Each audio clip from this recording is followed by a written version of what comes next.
حوالي 50 من رؤساء الدول والحكومات الإفريقية يجتمعون بالبيت الأبيض في سابقة هي الأولى من نوعها. واشنطن تختار الانفتاح على القارة الإفريقية عبر تواصل مباشر يبحث في سبل تعزيز التعاون الاقتصادي والتجاري. هذا الانفتاح على القارة الإفريقية تؤطره رؤية أمريكية بمنطق استراتيجي، فالقارة تعد أكثر المناطق دينامية في العالم. إفريقيا تعني فرصة لنا جميعا، فرصة لتحويل وتطوير العلاقات بين الولايات المتحدة الأمريكية وإفريقيا. كما قلت خلال السنة الماضية، لقد حان الوقت لنموذج جديد من الشراكة بين الولايات المتحدة وإفريقيا.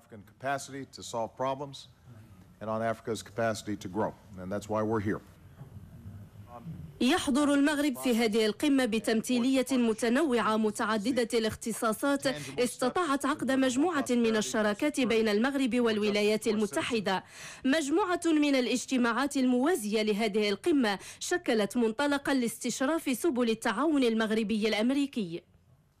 بسبب أن التمثيلية التي حضرت إلى هذه القمة كانت كالعادة تمثيلية نوعية متعددة التخصصات ومتكاملة، استطاعت هذه التمثيلية أن تنسج جملة من العلاقات الثنائية وكذلك من الاتفاقيات ومن الشراكات التي سوف تسمح بنسج جملة من المبادرات الإيجابية والبناءة على المستويات القصير والمتوسط وكذلك الطويل.